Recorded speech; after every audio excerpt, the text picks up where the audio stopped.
Kryetari i Shkupit Orce Gjorgjevski bëri të ditur se kanë zgjidhur problemin me mosfunksionimin e higjienës komunale, ndërsa për ndërmarrjen e qarkullimit publik u shpreh se është normalizuar gjendja dhe nuk ka pritje të gjata të autobuseve.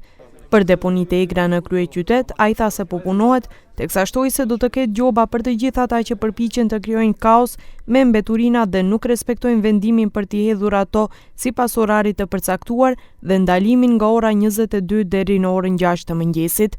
Por fillimisht, sipas kryetarit, inspektorëve u është kërkuar të japin paralajmërime. Предприятията кои што со месеци нема земено плата како паркови, зеленило, комунална хигиена и останатите веќе се консолидирани состојбите таму, имаат и здравствено и пензиско исплатено вработените. Особено ми е драго за паркови, зеленило. Поради буџетските ставки до нова година нема да можеме наеднаш да им исплатиме 2 плати, но во јануари ќе направиме целосно порамнување и таму.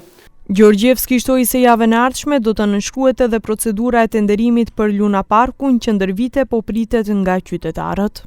Отпочнавме и процес на тендерски постапки за многу од проектите кои што беа ветени во мојата предизборна програма, а ќе значат решавање и на сообраќајниот хаос, но и побезбеден град, како што е Лимак проектот, како што се кружниот тек во Ѓорче Петров.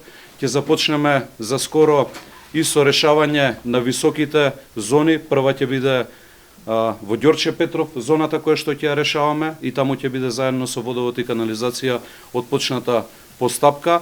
Sa i përket zbukurimit të kryeqytetit për festat e fundvitit, Gjorgjevski tregoi se këtë vit kanë filluar më vonë për shkak të zgjedhjeve dhe procedura e tenderimit do të zgjas edhe disa ditë e më pas do të zgjidhet kontraktori.